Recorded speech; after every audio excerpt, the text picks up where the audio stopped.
करके बनाया नहीं जा सकता क्योंकि वो दिखाई नहीं देती। हम लोग अद्भुत बातों के विषय सुने, ऐसे आश्चर्य कर्मों के विषय में चर्चा किए जिसको कि कोई मनुष्य बना नहीं सकता। इस संसार में बहुत सी फिलॉसफी, बहुत सारा दर्शन है। लोग कहते हैं कि ऐसा होगा परमेश्वर, वैसा होगा, या ऐसा मार्ग है। ये फिलॉसफी है। लेकिन हम लोग जिस विषय में बात करते हैं वो फिलॉसफी नहीं है कि कोई मनुष्य ने उसको बनाया। बहुत सारे फिलॉसफी में लोगों ने सोचा, पेड़ के नीचे बैठ गए, ज्ञान प्राप्त किए, मतलब उन्होंने सोचा कि ऐसा होगा शायद, और उन्होंने सोचा कि यही ज्ञान है, और उन्होंने कहा कि ज्ञान प्राप्त किए और उसके बारे में बताने लगे।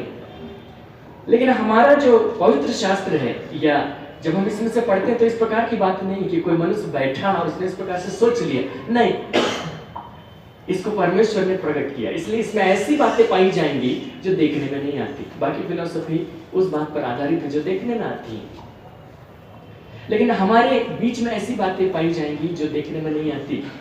जैसे हम लोग इस बात को कह रहे थे कि जो कुछ यीशु मसीह ने कहा, जो कुछ तुम प्रार्थना में विश्वास से मांगो तुम्हें मिलेगा, या तुम विश्वास से कहो इस पहाड़ से तो टल जाए।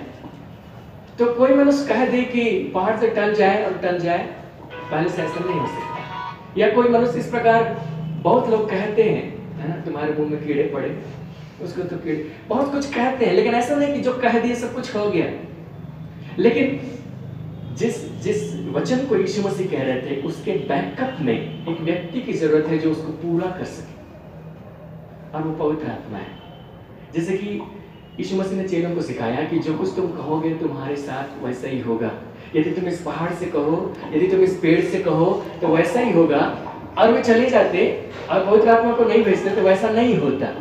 लेकिन उसने पवित्र आत्मा को भेजा ताकि जो बातें वे कहे वे वैसे ही हो सके। क्योंकि हम सिर्फ कह सकते हैं, हम उसको कर नहीं सकते। हम पहाड़ से कह सकते हैं कि चला जा, हम पेड़ से कह सकते हैं कि उगड़ के समुद्र में चला जा, लेकिन हम उसको नहीं कर सकते कि हम पहाड़ को काढ़े और समुद्र में डाल दें, नहीं कर सकते। लेकिन जो हम कहेंगे वो अस्तित्व में आ जाएगा, या वैसा ही हो जाएगा। इसके पीछे एक व्यक्ति का हाथ होगा, और वह है पवित्र आत्मा। क्योंकि आरंभ से परमेश्वर ने इस बात को वचन में दिखाया। परमेश्वर ने कल्पना की कि किस रीति से सृष्टि होगी, और उसने वैसा ही कह दिया, हो जाए उजियाला। लेकिन जिस व्यक्ति ने उसको अस्तित्व में लाया वो पवित्र आत्मा था। तो इस प्रकार बहुत सारी ऐसी अद्भुत बातें हम लोग देख रहे थे। नई सृष्टि में क्या क्या हकीकत है, बहुत सारी सत्य की बातें हैं नई सृष्टि के संबंध में। पुरानी बातें बीत गई, सब बातें नई हो गई। हमको परमेश्वर का स्वभाव दिया गया, हम लोगों को बहुत सारी आशीष दी, अधिकार दिया गया। चंगाई की बात वहां पर है, सामर्थ की बात वहां पर है, बहुत सारी बात वहां पर है। लेकिन ये सारी बातें बेकार हो जाएंगी, इस मुंह के शब्द मात्र हो जाएंगे, यदि वो व्यक्ति जो इसको करने वाला है हमारे साथ ना हो। और इसीलिए यीशु मसीह ने कहा था कि मैं पिता के पास जाता हूं और तुम जिस काम को मैं करता तुम भी करोगे, क्योंकि पिता के पास जाता हूं। और उसने पवित्र आत्मा को भेजा ताकि उसके द्वारा हम कर सके। और बहुत समय ऐसा हुआ, कलीसिया का इतिहास जब हम पढ़ेंगे तो ये पता चलेगा कि कलीसिया में पवित्र आत्मा की चर्चा हुई, क्योंकि कम से कम 2 मुख्य जगह में चर्चा होती थी। बपतिस्मा देने के समय पिता, पुत्र और पवित्र आत्मा के नाम से, और कोई सभा अंत करने के समय पवित्र आत्मा की सहभागिता तुम्हारे साथ होती रहे, आमीन। इस समय लोग चर्चा करते थे, लेकिन बीच में उसका कोई रोल है इसका कोई ध्यान ही नहीं दिया, उसके विषय में कोई चर्चा ही नहीं किया। बहुत कम लोग चर्चा किए, बहुत कम लोग समझे इस बात को। और इसीलिए कलीसिया के इतिहास में हम देखेंगे तो वहां सामर्थ की बात नहीं दिखाई देगी, वहां पर अद्भुत बातें नहीं दिखाई देंगी, वहां परमेश्वर का काम अधूरा दिखाई देगा, प्रकट होता हुआ नहीं दिखाई देगा। सिर्फ एक ही बात दिखाई देगा, उद्धार की बात, जो उसके आत्मा के उद्धार की बात। क्योंकि उद्धार दिखाई नहीं देता है ना, विश्वास करना आसान है। जो चीज दिखाई नहीं देता है उसका विश्वास करना आसान है।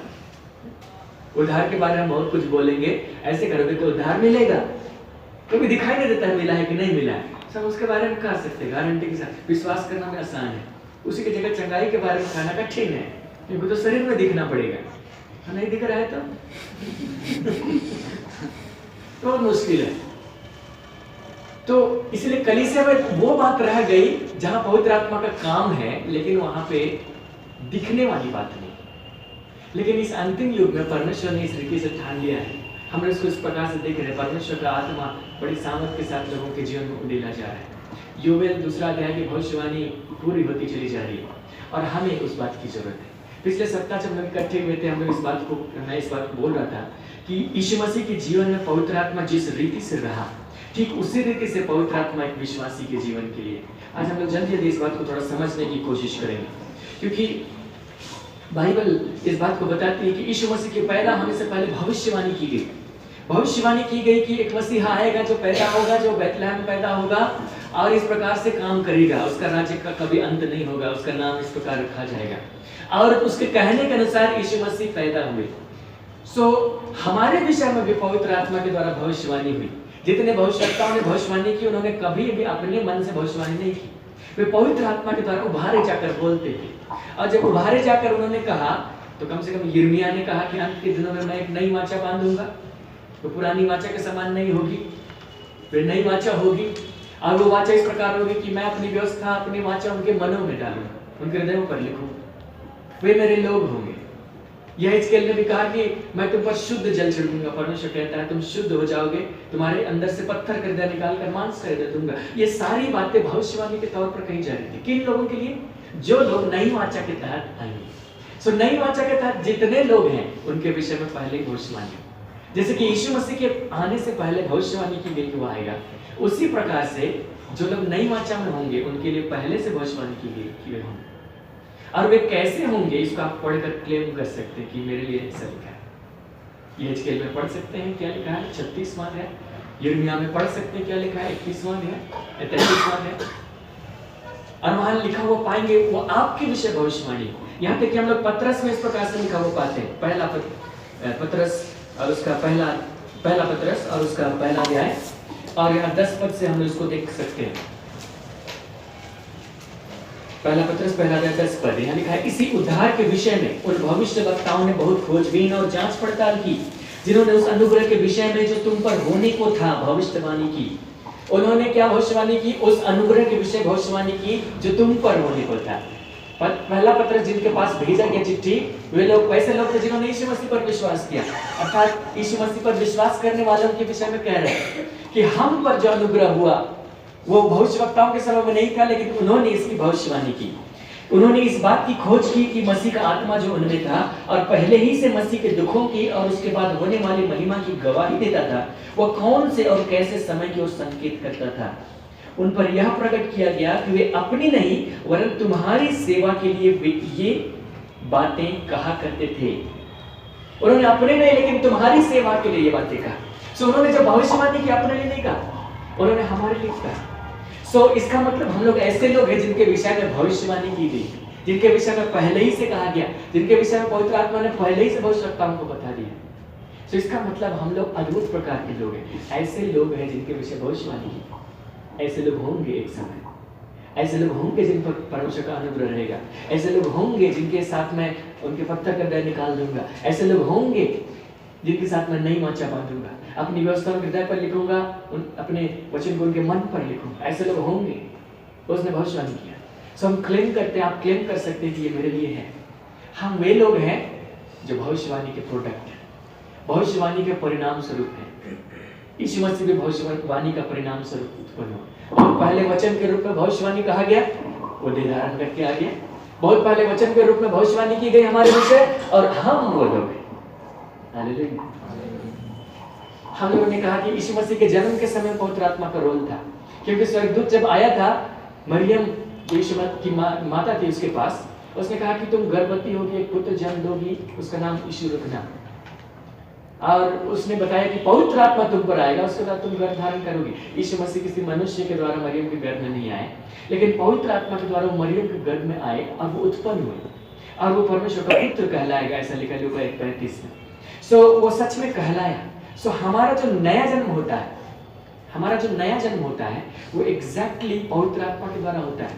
हम लोग नया जन्म के विषय में यहाँ स्टडी कर चुके हैं, इसलिए हम आज बहुत डिटेल में नहीं जाएंगे। लेकिन नया जन्म जो है उसमें यीशु मसीह ने कहा था, जब तक कोई जल और आत्मा से न जन्मे तब तक स्वर्ग के राज्य को देख नहीं सकता, उसमें प्रवेश नहीं कर सकता। जब तक कोई जल और आत्मा से न जन्मे तब तक स्वर्ग के राज्य में या परमेश्वर के राज्य को देख नहीं सकता, ना उसमें प्रवेश कर सकता है। और हम लोग इस बात को भी देख चुके थे, क्योंकि आप लोगों में से कई लोग वहां नहीं थे उस दिन, मैं बता देता हूँ। वहां जो आत्मा के लिए जो शब्द है और उसी पैराग्राफ में हवा के लिए जो शब्द है, वहां यीशु मसीह ने कहा हवा जिधर चाहती है उधर बहती है, तुम केवल उसका शब्द सुनते हो। हवा के लिए जो शब्द है और आत्मा के लिए जो शब्द है, ग्रीक में दोनों एक ही है। ग्रीक में दोनों के लिए प्न्यूमा शब्द है, और वहां प्न्यूमा का अर्थ कहां पर हवा होगा, यह हवा जिसको हम महसूस करते हैं, कहां पर आत्मा होगा ये डिसाइड करना पड़ता है। कहां उसका सांकेतिक अर्थ हुआ उस पैसेज में डिसाइड करना पड़ता है। तो उसी प्रकार जो जल है, जब प्न्यूमा का आत्मिक अर्थ हो सकता है, उसका साधारण अर्थ हवा है, बहने वाली हवा। उसी प्रकार जो जल है, जिसका यूनानी शब्द संभवतः बुडोर है, हमको याद नहीं पड़ रहा है, तो उसका आत्मिक अर्थ कुछ होगा। और हम लोग देखे थे वो वचन, क्योंकि वचन कहता है पहला पत्रस 1:23 में कि तुमने परमेश्वर के जीवते और सदा ठहरने वाले वचन के द्वारा नया जन्म पाया। तो जब एक व्यक्ति वचन सुनता है और उस पर विश्वास करता है, सो पवित्र आत्मा के द्वारा उसका नया जन्म होता है। सो पवित्र आत्मा का रोल होता है उसके नया जन्म होने। सो एक व्यक्ति का अगर नया जन्म हुआ है तो इसका मतलब है कि वहां पवित्र आत्मा का रोल है, उसका नया जन्म हुआ है। नए जन्म के समय एक और अद्भुत घटना घटती है, एक और अद्भुत घटना घटती है। नया जन्म पाने से पहले वो व्यक्ति मसीह से अलग है, वो व्यक्ति परमेश्वर से दूर है, लेकिन उस व्यक्ति के पास सुसमाचार भेजा गया है और उस व्यक्ति को सुसमाचार सुनाया जाता है और उसको सुनकर विश्वास करता है। जब वो विश्वास करता है तो उसी समय पवित्र आत्मा उसको उस झुंड में शामिल करता है, जिसको मसीह की देह कहते हैं। ये तो झुंड है, ये जो कलीसिया है, इसका एक नाम है मसीह की देह। सो इस देह में वो कब शामिल होता है? कब शामिल होता है? वो उस समय शामिल होता है जब वो सुसमाचार पर विश्वास करता है। कौन शामिल करता है? पवित्र आत्मा शामिल करता है। हम यहाँ पर 3 फिगर बनाए हैं और तीनों के लिए हम अभी एक्सप्लेन करेंगे। हम लोग पहले निकालेंगे पहला कुरिन्थ 12वां अध्याय। यीशु मसीह के जन्म के समय पवित्र आत्मा का रोल था, और उसी प्रकार से हमारे नए जन्म के समय, हमारे शारीरिक जन्म के समय नहीं बोल रहे हैं, लेकिन हमारे जो नया जन्म है उसमें पवित्र आत्मा का रोल है। क्या रोल है? शायद थोड़ा अंधेरा हो रहा है, बाहर का लाइट कोई ऑन कर सकते हैं यहाँ का। पहला कुरिन्थ 12वां अध्याय, उसका 12 और 13 पद को देखिएगा ध्यान से। पहला कुरिन्थ उसका 12वां अध्याय और उसका 12 और 13 यहाँ पर लिखा है, क्योंकि जिस प्रकार देह तो एक है और उसके अंग बहुत से हैं, और उस एक देह के सब अंग बहुत होने पर भी सब मिलकर एक ही देह, उसी प्रकार मसीह भी है। मसीह का विषय कह रहा है कि ये जो मसीह है ये यीशु के विषय नहीं है, लेकिन ये जो मसीह है इसमें बहुत सारे अंग हैं और उसमें बहुत सारे देह के अंग हैं, और यीशु जो है उसका सिर है। क्योंकि हम सब ने क्या यहूदी हो, क्या यूनानी, क्या दास हो, क्या स्वतंत्र, एक ही आत्मा के द्वारा एक देह होने के लिए बपतिस्मा लिया, और हम सबको एक ही आत्मा पिलाया गया। हमने किसके द्वारा बपतिस्मा लिया? इस वचन में क्या लिखा है?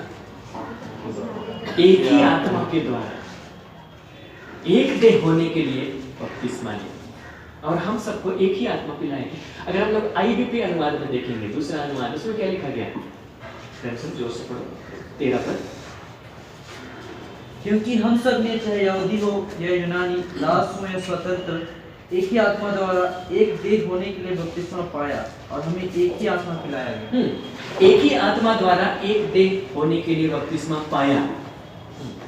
यहाँ पर जो अंतर है हम उसको दिखाना चाह रहे थे। यहाँ पर लिखा है बपतिस्मा लिया और वहाँ लिखा है बपतिस्मा पाया।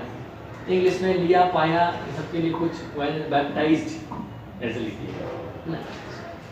तो उसका अर्थ है कि यहाँ पर बपतिस्मा देने वाला कौन था? पवित्र आत्मा था। और जिस चीज में वो बपतिस्मा दे रहा था वो क्या था? वो था मसीह की देह, एक ही देह होने के लिए। और जिसको बपतिस्मा दे रहा था वो कौन था? एक मनुष्य था जिसने उस पर विश्वास किया। चाहे वो यहूदी था, चाहे यूनानी था, चाहे दास था, चाहे स्वतंत्र, कहीं से भी था, लेकिन जब उसने मसीह पर विश्वास किया तो उसको एक व्यक्ति ने उसको मसीह की देह में शामिल किया, और जब मसीह की देह में शामिल किया तो इस घटना को कहा गया बपतिस्मा। ये ऐसा बपतिस्मा, आत्मिक बपतिस्मा, जो आमतौर पर लोगों से छुपा हुआ रह जाता है, लोग नहीं जानते इसके बारे में, बहुत कम जानते। सो हम यहाँ पर अंतर बता रहे हैं। ये मसीह की देह है, ये व्यक्ति बाहर इसका सदस्य है, बाहर। सो इसको पवित्र आत्मा ने इस देह में शामिल कर दिया, और इसके लिए जो शब्द इस्तेमाल किया गया वो बपतिस्मा। लेकिन ये घटना जब घटी तो दिखाई नहीं दिया किसी को। जब सुसमाचार सुनाया गया, एक व्यक्ति को जब सुसमाचार सुनाया जाता है वो उस पर विश्वास करता है तो उसको दिखाई नहीं देगा। विश्वास कैसे दिखाई देगा? विश्वास तो मन से किया जाता है, हृदय से विश्वास किया जाता है। तो विश्वास करते हुए लोग नहीं देख पाते, लोग बाहर का रूप देखना चाहते हैं। एक बार की बात है, शमूएल भी गया था दाऊद के घर में, तब उसने उसके भाई एलियाब को देखा। उसने सोचा कि यही होगा राजा बनने के लिए, मैं इसी का अभिषेक करूंगा। परमेश्वर ने उसको कहा कि परमेश्वर का देखना, यहोवा का देखना मनुष्य का सा नहीं है। मनुष्य तो बाहर का रूप देखता है, परंतु यहोवा की दृष्टि मन पर लगी रहती है। आप लोग ज्यादा डिस्ट्रैक्ट मत होइए। परमेश्वर की दृष्टि मन पर लगी रहती है, परंतु मनुष्य बाहर का रूप देखता है। सो इसीलिए परमेश्वर ने क्या प्रावधान किया कि उसको अंदर का परिवर्तन चाहिए, तो उसने अंदर की बात को ठहराया, हृदय से विश्वास करता है। और ये किसी को दिखाई नहीं देगा, परमेश्वर को दिखाई देगा। और इस घड़ी पवित्र आत्मा क्या करता है, इस व्यक्ति को इस देह में शामिल कर देगा, उसका एक अंग बन जाएगा। लेकिन मनुष्य तो बाहर का रूप देखना चाहता है, मनुष्य तो बाहर का रूप देखता है। इसीलिए उसने क्या प्रावधान किया, अब पानी में भी इसको दिखाओ। जो बाहर अंदर घटना घटी वो किसी को दिखाई नहीं दिया। शैतान देखा होगा, स्वर्गदूत देखे होंगे, परमेश्वर देखा होगा, लेकिन मनुष्य तो बाहर का रूप देखता है। तुम विश्वास किया नहीं, हम कैसे मान ले? बपतिस्मा नहीं लोगे तब तक नहीं मानेंगे। ठीक है, तब नहीं मानो, इसलिए हम सेवक को ठहरा देते हैं और पानी का बपतिस्मा। तब पानी है, एक सेवक है जो मनुष्य को पानी का बपतिस्मा देता है। और ये बाहर कलीसिया के प्रगटीकरण के लिए ठहरा दी, कलीसिया के बीच में इस रूप से जाना जाए कि वो मनुष्य ने सच में विश्वास किया, सच में वो मसीह की देह का एक अंग। और इसी प्रकार एक तीसरा बपतिस्मा भी है। तीनों का अंतर देखिए, जिस चीज में बपतिस्मा दिया जा रहा है वह मसीह की देह, ये है पानी और ये है पवित्र आत्मा। बपतिस्मा देने वाले भी अलग हैं। यहाँ पर बपतिस्मा देने वाला कौन है? पवित्र आत्मा। यहाँ पर कौन है? सेवक है, मनुष्य है। और यहाँ पर कौन है? यीशु मसीह। क्योंकि वचन में लिखा था, यूहन्ना ने कहा था, मैं तो तुम्हें जल से बपतिस्मा देता हूँ, लेकिन मेरे बाद जो आने वाला है यीशु मसीह, वह तुम्हें आगे पवित्र आत्मा में बपतिस्मा देगा। सो यहाँ पर जो बपतिस्मा देने वाला है वो है यीशु मसीह। यहाँ पर जो बपतिस्मा देने वाला है वो है पवित्र आत्मा। दोनों एक दूसरे में बपतिस्मा दे रहे हैं। पवित्र आत्मा यीशु की देह में दे रहा है, मतलब मसीह की देह में, झुंड में, और यीशु मसीह पवित्र आत्मा में दे रहा है। सो जब मिसिंग पॉइंट क्या हुआ कलीसिया में, लोग इसको भूल गए, लोग इसको भूल गए, लोग इसको याद करें। तो कलीसिया में यही दिखाई दिया इतने दिनों तक। 2000 सालों का इतिहास आप पलट के देखिए, आपको ये पता नहीं चलेगा। इसके विषय चर्चा करते हुए दिखाई देंगे, लेकिन ये जरूर दिखाई देगा, मनुष्य तो बाहर का रूप देखता है। लेकिन हम लोगों को जानना चाहिए, जब आप यहाँ पर सीख रहे हैं और आगे जाकर आप मान लिया प्रचार करेंगे, सुसमाचार प्रचार करेंगे, मान लिया एक व्यक्ति विश्वास करता है, उसके साथ क्या होता है आपको जानना चाहिए। उसके साथ ये होता है, जब उसका नया जन्म होता है तो पवित्र आत्मा का रोल वहाँ पर है। पवित्र आत्मा ने उस व्यक्ति को कन्विंस करने में अपना रोल निभाया है। पहला गुण जहाँ 12वां अध्याय हम लोग खोल के रखे, उसी जगह एक पद को देखिए। यीशु मसीह ने कहा था, मैं जा रहा हूँ परंतु सहायक अर्थात पवित्र आत्मा आएगा, वो संसार को पाप, धार्मिकता और न्याय के विषय में उत्तर करेगा। अर्थात जब सुसमाचार सुनाया जाएगा तो पवित्र आत्मा उनको पाप के विषय में कन्विंस करेगा, वो पवित्र आत्मा उनको धार्मिकता के विषय कन्विंस करेगा, वो पवित्र आत्मा उनको न्याय के विषय कन्विंस करेगा। सो ये व्यक्ति जब मसीह की देह के बाहर था, जब एक मनुष्य ने उसको सुसमाचार सुनाया, शब्द उसके पास में गए, लेकिन उस शब्द में जीवन लाने के लिए पवित्र आत्मा ने काम किया। उसने उसके हृदय में उस बोध को लाया कि हाँ सच में ऐसा है। तब उस मनुष्य ने कुछ निर्णय लिया। जब निर्णय लिया तो वो अपने आप से यहाँ नहीं आ सकता है, मसीह के झुंड में शामिल नहीं हो सकता है। कोई मनुष्य की इतनी औकात नहीं। इसलिए पवित्र आत्मा खुद इसको यहाँ लेकर आता है। और इसलिए पहला कुरिन्थ 12:3 में आप देखिए, इसलिए मैं तुम्हें चेतावनी देता हूँ कि जो कोई परमेश्वर की आत्मा की अगुवाई से बोलता है वह यह नहीं कहता कि यीशु श्रापित है, और न कोई पवित्र आत्मा के बिना कह सकता है कि यीशु प्रभु है। सो यहाँ पवित्र आत्मा का रोल है इस देह में शामिल होने के लिए। पवित्र आत्मा के बिना नहीं कर सकते। पवित्र आत्मा का रोल है। एक नया जन्म पाता हुआ जो व्यक्ति है, उसके नया जन्म पाने में पवित्र आत्मा का रोल है। यीशु मसीह जब इस संसार में पैदा हुए मरियम के गर्भ से, उसमें पवित्र आत्मा का रोल है। हमारे नया जन्म पाने में पवित्र आत्मा का रोल है। अब दूसरा सवाल ये उठता है, इसको हम एक बार बोले थे, क्या एक व्यक्ति जो नया जन्म पाया है या उद्धार पाया है उसके जीवन में पवित्र आत्मा है या नहीं? या फिर तब है जब अन्य भाषा बोलता है? लोगों को बड़ा कंफ्यूजन है, बहुत कंफ्यूजन है इसके विषय में। लोग तरह तरह की बातें कहते हैं, हम भी बहुत कंफ्यूज थे, लेकिन परमेश्वर का धन्यवाद, हम समझ गए। अब परमेश्वर ने प्रकट किया। हम लोग कुछ वचनों को देखेंगे जिससे हम लोगों को पता चलेगा कि पवित्र आत्मा की सहभागिता हम लोगों की यहीं पर दे दी है। लेकिन यहाँ पर रुक जाने की बात नहीं है। कुछ लोगों ने ये वचन पा लिया, समझ लिया कि यहाँ पर है, तो फिर इसको इग्नोर कर देते हैं। कुछ लोग इसको जान गए तो उसको वैल्यू नहीं देते। हम लोग को सबको जानना चाहिए, सबका महत्व है, इसके बिना आप वहां जा ही नहीं सकते। रोमी 8वां अध्याय, रोमियो की पुस्तक और उसका 8वां अध्याय, रोमियो की पुस्तक और उसका 8वां अध्याय, यहाँ पर 9वां पद, इसको देखिए।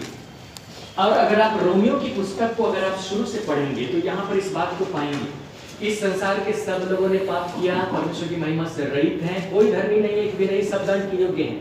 इसलिए अगर कोई धर्मी ठहरना चाहता है या परमेश्वर के क्रोध से बचना चाहता है तो उसको परमेश्वर के द्वारा किए गए प्रावधान पर विश्वास करना होगा, और वो है यीशु मसीह। सो जब यीशु पर विश्वास करेगा तो वो धर्मी ठहराया जाए।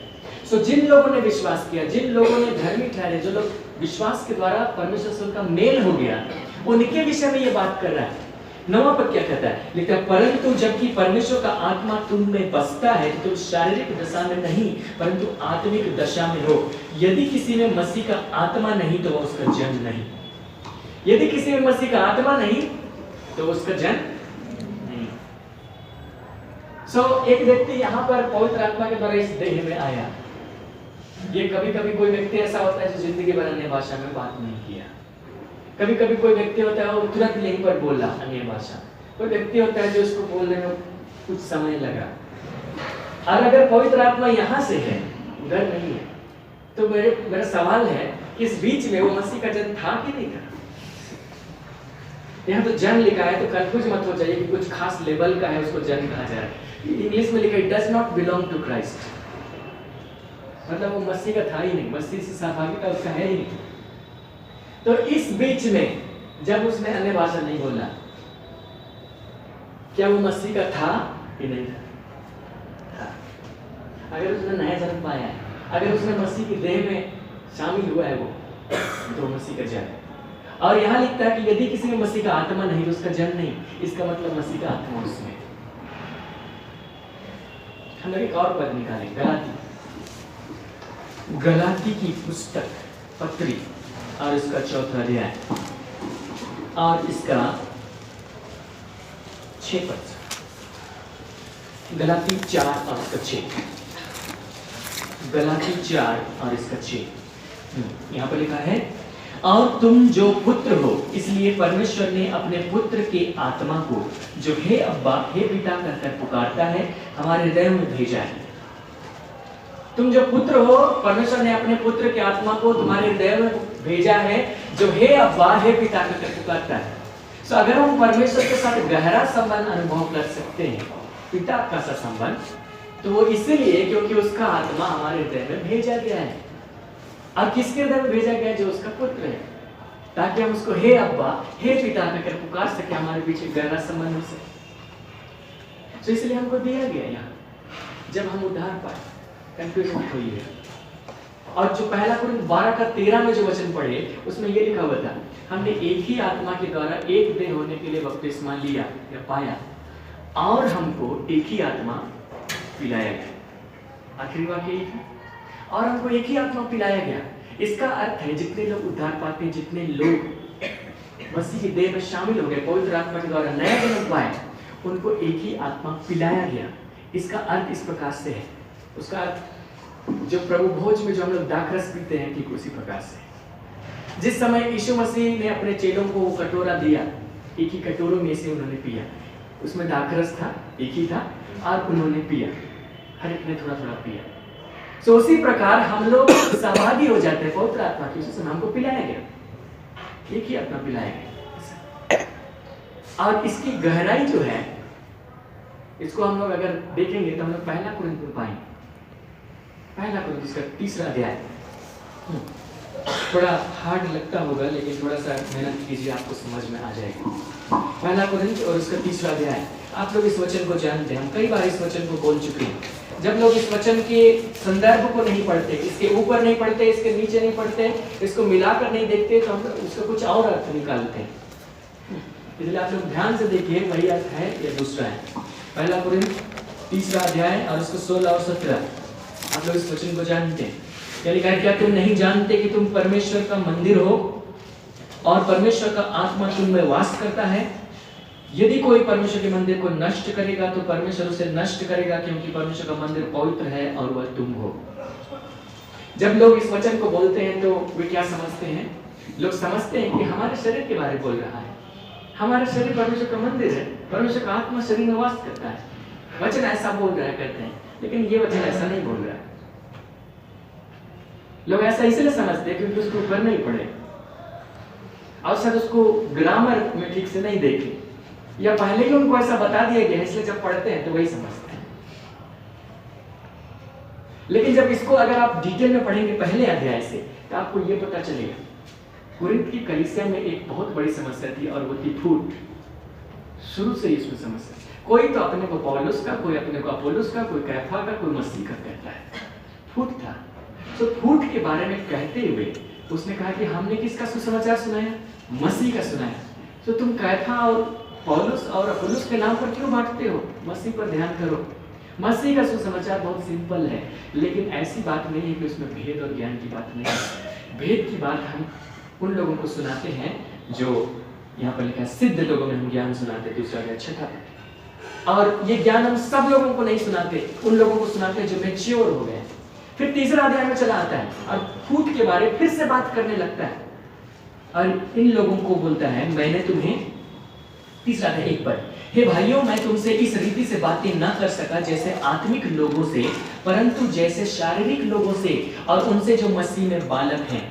मैंने तुम्हें दूध पिलाया, अन्न न खिलाया, क्योंकि तुम उसको नहीं खा सकते थे, वरन अब तक भी नहीं खा सकते हो, क्योंकि अब तक शारीरिक हो, तुम्हारी सोच शारीरिक है। इसलिए जब तुम में डाह और झगड़ा है तो क्या तुम शारीरिक नहीं और क्या मनुष्य की रीति पर नहीं चलते? क्योंकि जब एक कहता है मैं पौलुस का हूँ, दूसरा अपोलोस का हूँ, तो क्या तुम मनुष्य नहीं?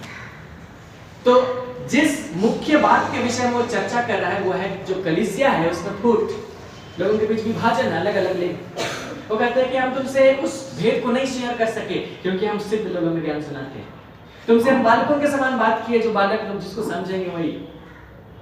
तुम शारीरिक हो क्योंकि शारीरिक सोच रखते हो, तुम्हारे बीच में फूट है। और इसी फूट के विषय में आगे बात करते हुए उसने कहा कि क्या तुम नहीं जानते कि तुम परमेश्वर का मंदिर हो? हमारे हिंदी में ग्रामर प्रकट करने के लिए ठीक नहीं है, ग्रीक में है, इंग्लिश में भी, पुराने इंग्लिश में है। यहाँ पर जो इंग्लिश शब्द लिखा गया है पुराने इंग्लिश में, वहां पर है YE, जो कि प्लूरल है, मतलब बहुवचन। क्या तुम नहीं जानते, मतलब तुम लोग नहीं जानते, क्या तुम लोग नहीं जानते कि तुम परमेश्वर का मंदिर हो? कितने मंदिर हैं? एक मंदिर। अगर एक एक जन को सिंगल सिंगल बोला जाता, क्या तुम नहीं जानते कि तुम लोग परमेश्वर के मंदिर हो?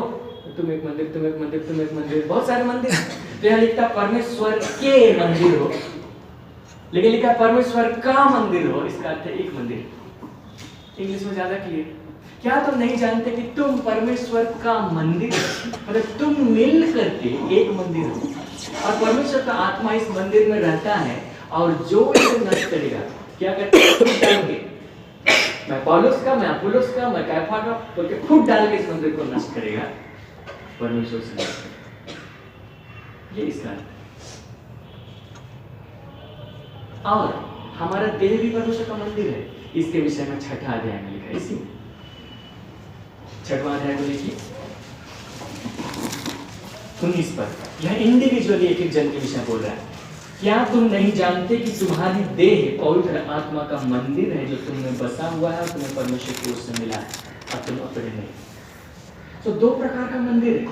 एक है जो हम लोग एक साथ मिलते हैं, मतलब अर्थात मसीह की देह, ये अपने आप में एक मंदिर है।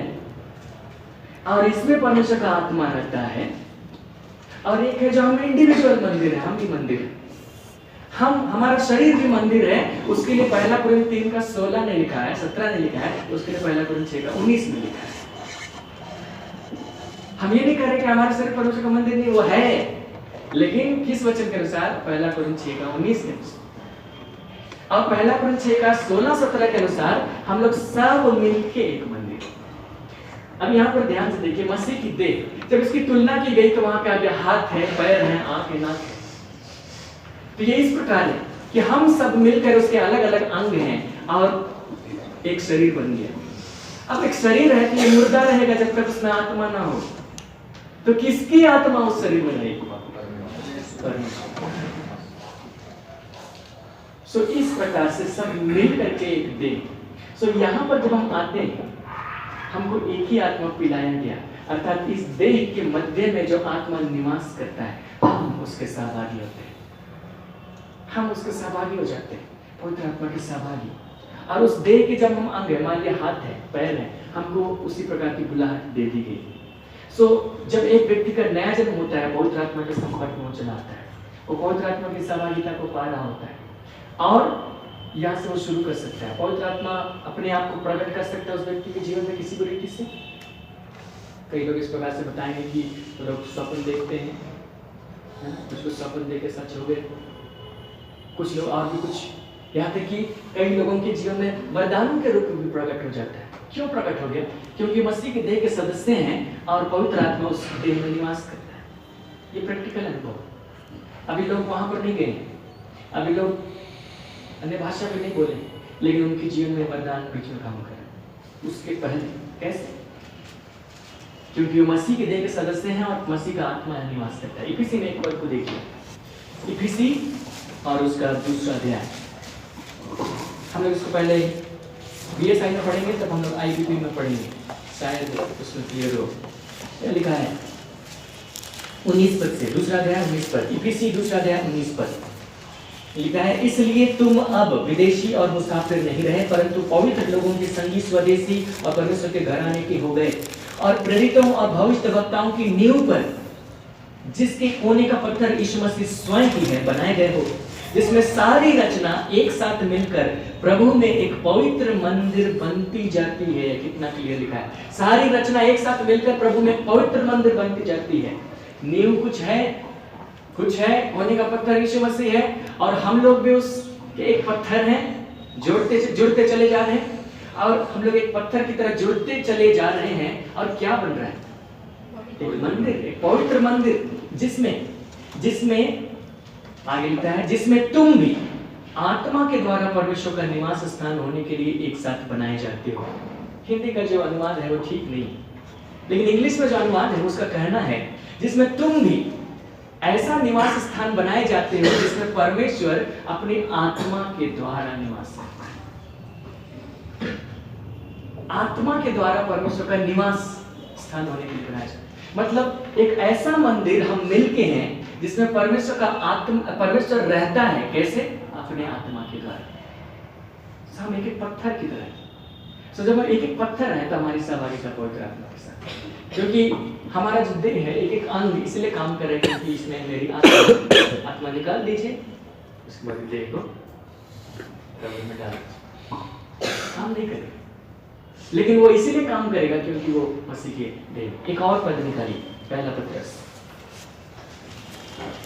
पत्रस और इसका दूसरा अध्याय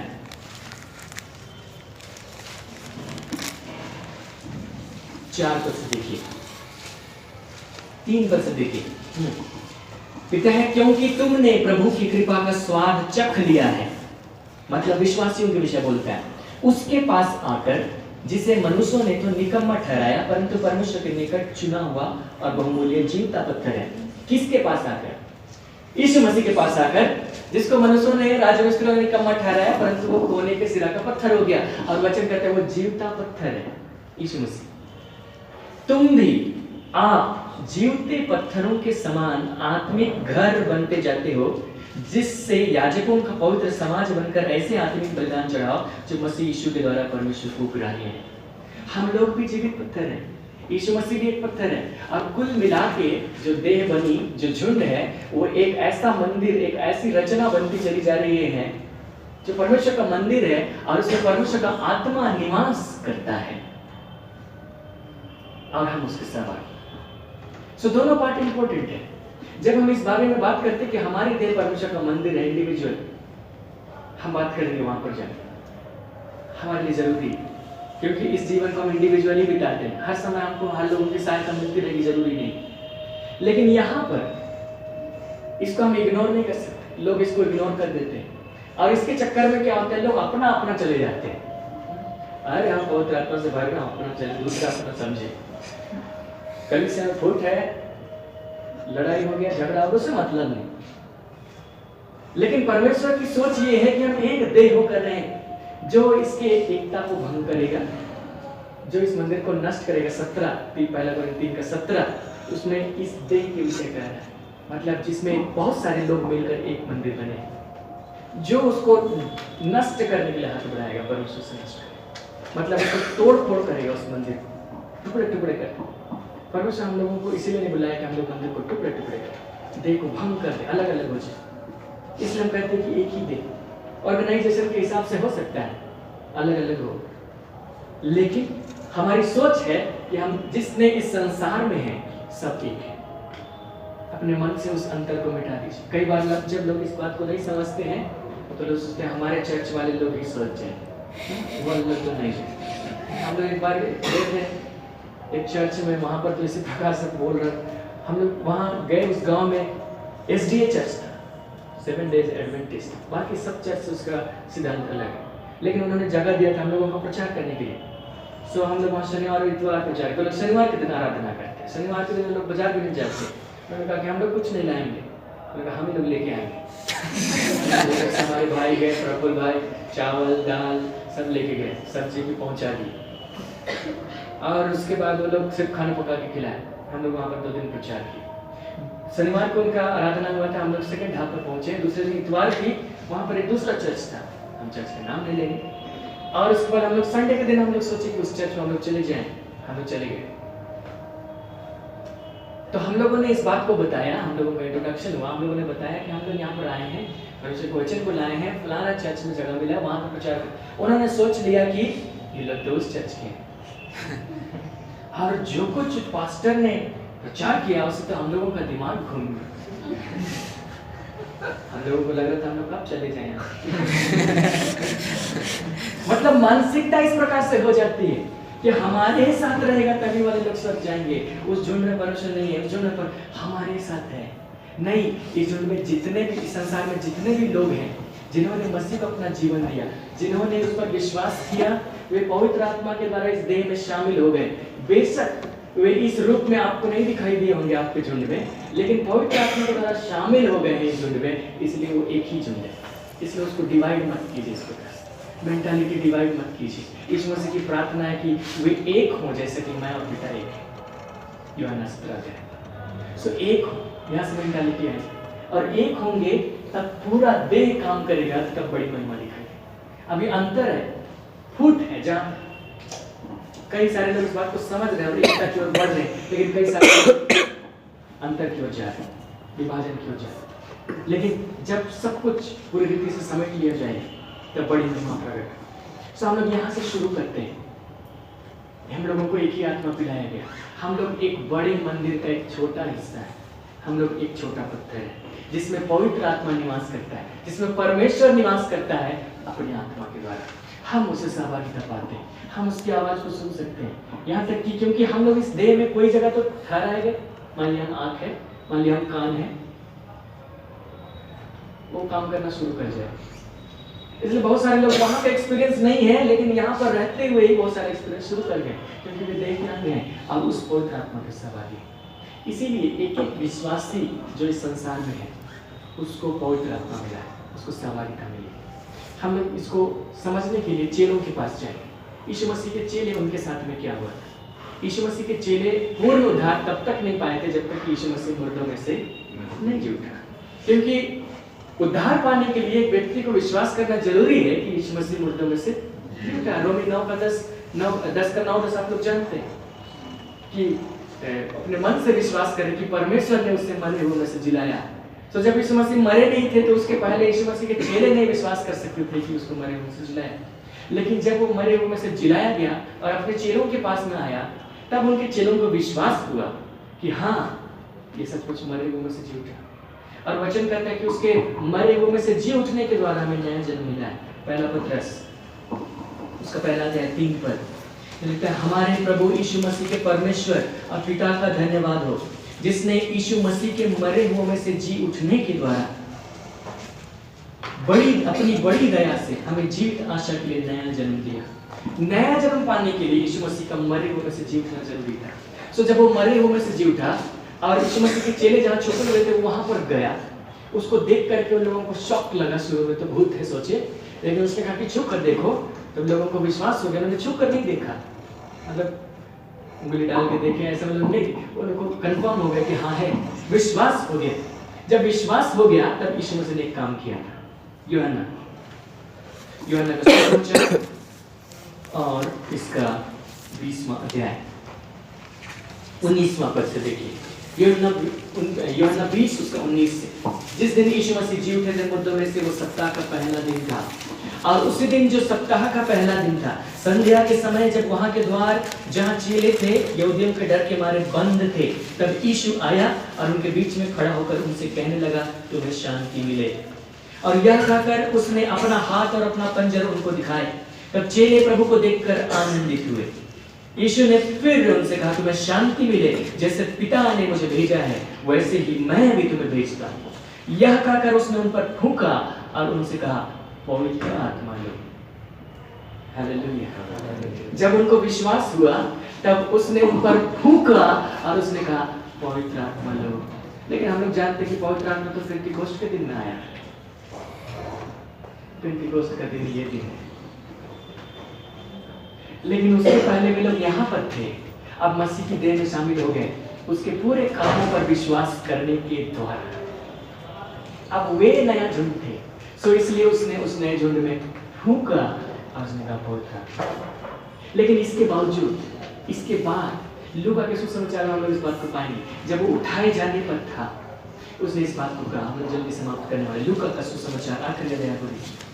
ये था ठीक जी उठने के पहले दिन, सप्ताह के पहले दिन, जिस दिन जी उठा, जिस दिन उसके चेलों ने विश्वास किया, ठीक उस दिन उसने उन पर फूंका और उसने कहा पवित्र आत्मा लो। लेकिन वचन कहते हैं कि वो 40 दिन तक दिखाई देता रहा। और 40 दिन के बाद जब वो जाने वाला था उसने कुछ कहा। देखिए यूहन्ना लूका सुसमाचार और उसका 24वां अध्याय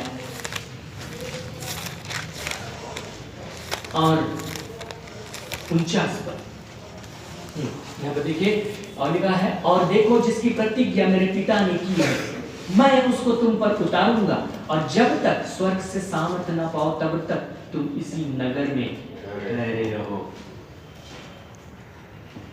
और इसके तुरंत बाद लिखता है, तब वो हमें बैतनिय्याह ले गया और वहां से उठा लिया। इसका मतलब जिस बात को यहाँ बोला, जब चेलों के साथ ये घटना घटी, ये था जी उठने के बाद का पहला दिन। और यीशु मसीह के उठाए जाने के पहले यीशु मसीह ने इस पद को कहा। सो यहाँ से बहुत दिन बीत गए, लगभग 39 दिन बीत गए, और यहाँ पर वो उनको फूंक चुका है। उसने कहा पवित्र आत्मा लो। और इसके 39 दिन के बाद बोलता है, जिसकी प्रतिज्ञा मेरे पिता ने की है उसको मैं तुम पर उतारूंगा, ठहरे रहो इसी नगर में। इसका मतलब इतना से काम नहीं चलेगा। इसका मतलब इससे बढ़कर भी कुछ चाहिए। इसका मतलब हम लोगों को भी कुछ चाहिए। जो व्यक्ति नया जन्म पाया है, बेशक उसके अंदर पवित्र आत्मा है, लेकिन वो यहीं पर ठहर जाने के लिए नहीं है, सिर्फ उतना कहने के लिए नहीं है, देखो इस वचन के अनुसार है, सिर्फ उतना के लिए नहीं। चेलों को फिर भी कहा गया, एक और बात होने वाली है, जिसकी प्रतिज्ञा पिता ने की है। मतलब योएल की पुस्तक में 2 अध्याय 28 पद में उसकी प्रतिज्ञा थी, अंत के दिन में मैं अपना आत्मा सत्ताने पर दे दूंगा और मेरे बेटे बेटियां भविष्यवाणी करेंगे, जवान दर्शन देखेंगे इत्यादि। वो भविष्यवाणी यहाँ पूरी नहीं हुई थी चेलों के साथ। जब उसने उन पर फूंका उस दिन वो भविष्यवाणी पूरी नहीं हुई। वो भविष्यवाणी पूरी हुई थी पेंटिकोस्ट के दिन। और उसके उठाए जाने से पहले वो अपने चेलों से कह रहे हैं कि इंतजार करो, प्रतिज्ञा पूरी नहीं हुई। प्रेतों के काम में देखिए इस बात को, प्रेतों के काम नामक पुस्तक और उसका पहला अध्याय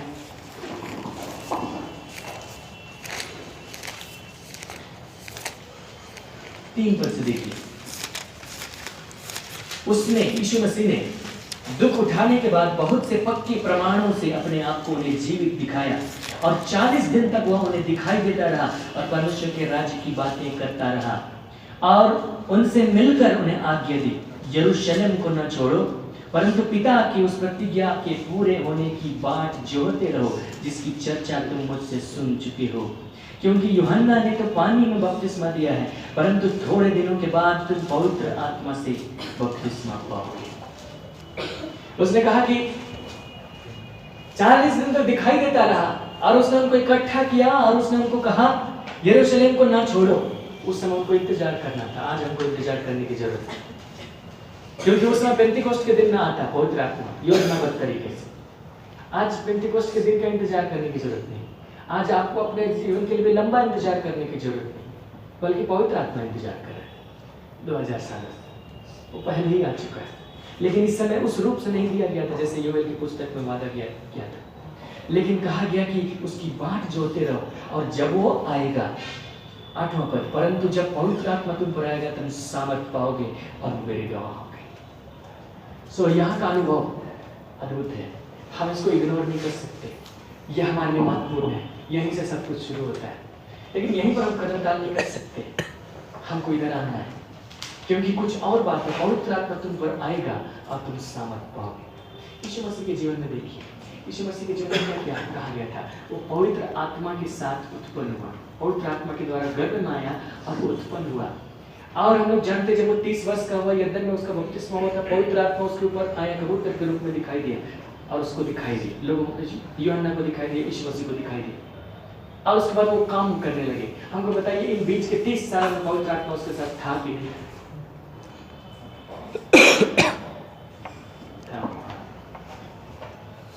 इब्रानी 9:14 में लिखा है कि उसने अपने आप को सनातन आत्मा के द्वारा निर्दोष चढ़ाया।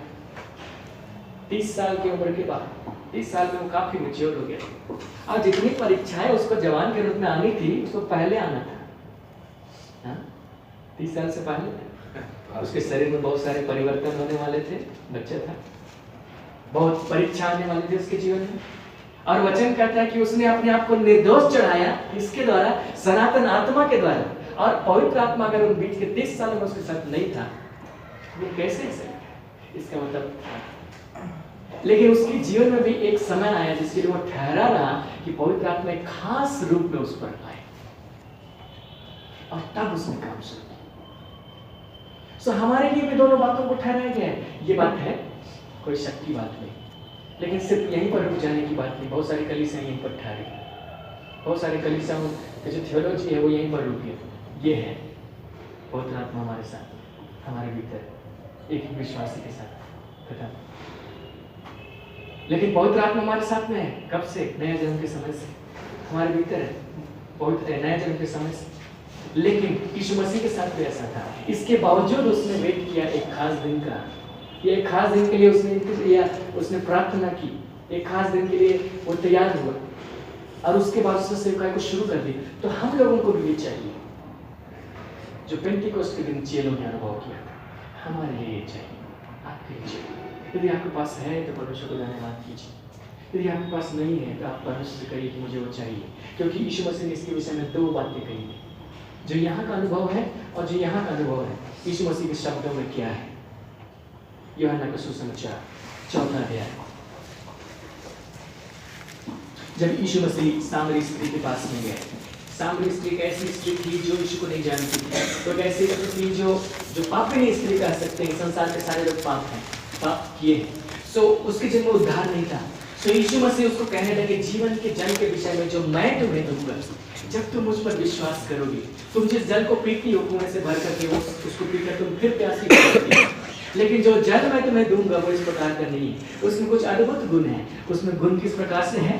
13 पद से देखिए, यीशु ने उसको उत्तर दिया, जो कोई यह जल पिएगा वो फिर प्यासा होगा, परंतु जो कोई उस जल में से पिएगा जो मैं उसे दूंगा वह फिर अनंत काल तक प्यासा न होगा, परंतु जल मैं उसे दूंगा वह उसमें एक सोता बन जाएगा जो अनंत जीवन के लिए उमड़ता रहेगा। सोता लिखा है, इंग्लिश में लिखा है वेल, कुआं। जो जल मैं उसे दूंगा वो उसमें एक सोता बन जाएगा, जैसे कुएं में एक सोता होता है, और वो अनंत काल के लिए उमड़ता रहेगा। वो व्यक्ति फिर प्यासा ना होगा उद्धार के लिए। सो एक व्यक्ति जब उद्धार पाता है, यीशु मसीह उसको ऐसा जल देता है जो मानो कुएं का जल है, उसमें से जितना भी आप पानी भरे वो घटेगा। कुएं का पानी तो घट भी सकता है, लेकिन यीशु मसीह ने जो दिया है वो अनंत काल तक उमड़ता रहेगा। यहाँ पर जल की चर्चा है, लेकिन ऐसा जल जो कुएं के भीतर, इंग्लिश में वेल लिखा है, ग्रीक में भी वेल, सोता शब्द अनुवाद किया। लेकिन यीशु मसीह ने इसके बाद एक और वचन कहा, यूहन्ना नहीं, 7वां अध्याय 37 पद से देखिए, लिखा है, पर्व के अंतिम दिन, झोपड़ियों का पर्व था, तम्बुओं का पर्व के अंतिम दिन जो मुख्य दिन है, यीशु खड़ा हुआ और पुकार कर कहा, यदि कोई प्यासा हो तो मेरे पास आए और पिए। जो मुझ पर विश्वास करेगा, जैसा पवित्र शास्त्र में आया है, उसके हृदय में से जीवन के जल की नदियां बह निकलेंगी। उसने यह वचन पवित्र आत्मा के विषय में कहा, जिसे उस पर विश्वास करने वाले पानी पर थे, क्योंकि आत्मा अब तक ना उतरा था, क्योंकि यीशु अब तक अपनी महिमा को ना पहुंचा। आत्मा अब तक ना उतरा था, अर्थात उस भविष्यवाणी को पूरा करने के लिए जिसको योवेल ने कहा था, क्योंकि आत्मा ऑलरेडी नीचे था। आत्मा तो खुद प्रभु यीशु मसीह में था, तो आत्मा ऊपर था कि नीचे था? आत्मा पृथ्वी पर ही था, लेकिन आत्मा अब तक ना उतरा था। यूहन्ना इसको नोट में लिख रहा है, इस वचन को क्यों कह रहा है, उस समय क्यों कहा था? क्योंकि पेंतिकोस्ट के दिन में जिस प्रकार से आत्मा उतरा था, उस समय झोपड़ियों के पर्व के जिस दिन यीशु मसीह बोल रहे थे, उस दिन नहीं उतरा। सो उस दिन जब उतरेगा तो क्या होगा? उसके हृदय में से जीवन के जल की नदियां बहेंगी। यहाँ पर भी जल है, सोते के समान या कुएं के सोते के समान, जो अनंत काल के लिए उमड़ता रहेगा। और जो व्यक्ति इस प्रकार से पाया है वो अनंत काल तक प्यासा नहीं होगा। लेकिन यहाँ जो कुछ होगा वो अद्भुत है। वो जीवन के जल की एक नदी नहीं बहेगी, नदियां बहेंगी। ऐसी नदी जिसे बहुत लोग पी सकते हैं। हालेलुया। जो बहुत सारे मनुष्य लोगों को उपजाऊ भूमि में बदल सकती है, जो परमेश्वर की सामर्थ को प्रकट कर सकती है। और परमेश्वर चाहते हैं कि हमें से एक जन के साथ में वो बहुत है। एक सवाल आ सकता है जो आपके मन में हो, तब क्या परमेश्वर आत्मा नाप नाप के देता है? परमेश्वर आत्मा नाप नाप के नहीं देता, खासतौर से उसको तो नहीं देता जिसको उसने बुलाया। लेकिन यहाँ पर हम लिमिटेड एक्सेस पाते हैं, और यहाँ पर जो हम पाएंगे वो अनलिमिटेड एक्सेस। इसको हम आने वाले दिन में बताएंगे, आज हमारे पास समय नहीं। कुछ लोग यहाँ पर ठहरेंगे, ये तो पाए ठीक से जाने नहीं, लेकिन यहाँ पर ठहरेंगे। लेकिन परमेश्वर चाहते कि हम लोग तीनों बातों को जाने, हम लोग ऐसे पक्के और मजबूत हो जाएं जिससे कि हम लोग हर झोंके और हवा से इधर उछाले और इधर उधर घुमाए फिराए न जाए। एफिसी में जो वचन लिखा है कलीसिया के विषय में, जो लक्ष्य हम लोगों को दिया गया है, वो लक्ष्य आप लोग जानते हैं। और उस लक्ष्य में जो निचला हिस्सा है वो इस प्रकार से कहता है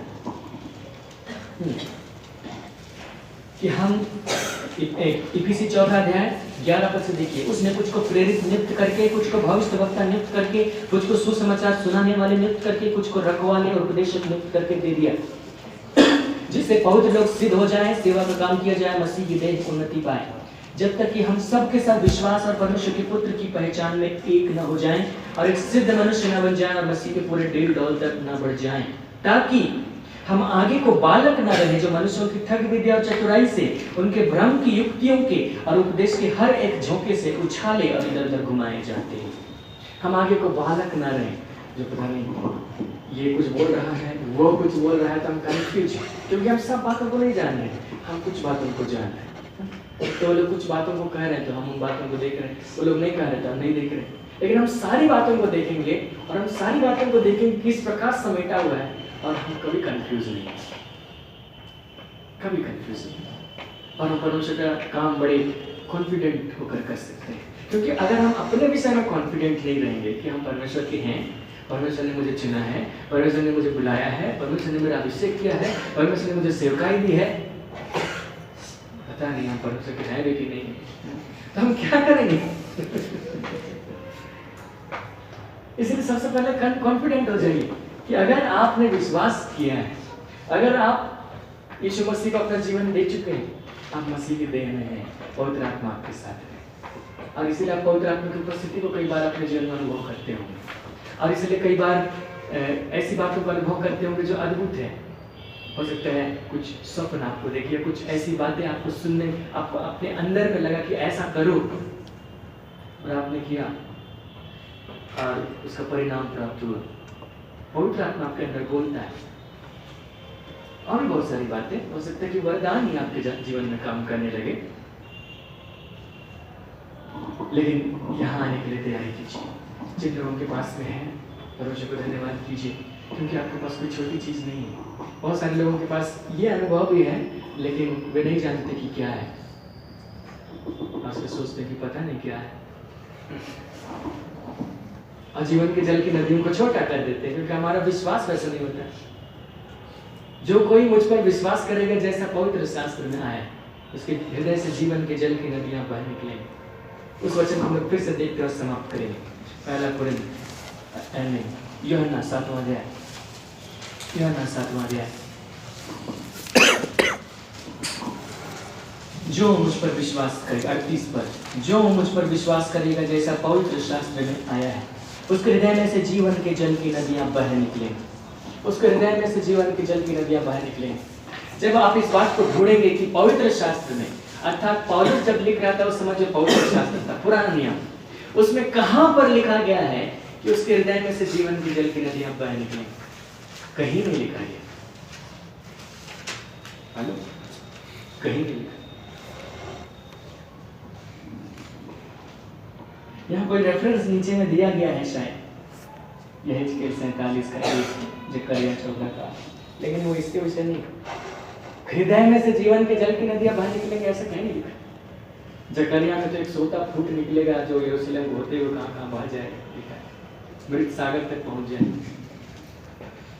और जो यहेजकेल में है, वो तो परमेश्वर के मंदिर में से एक सोता फूट निकलेगा, वही सेम बात लिखी। लेकिन उसके हृदय में से जीवन के जल की नदियां फूट निकलेंगे, ऐसा कहीं नहीं लिखा है कहीं।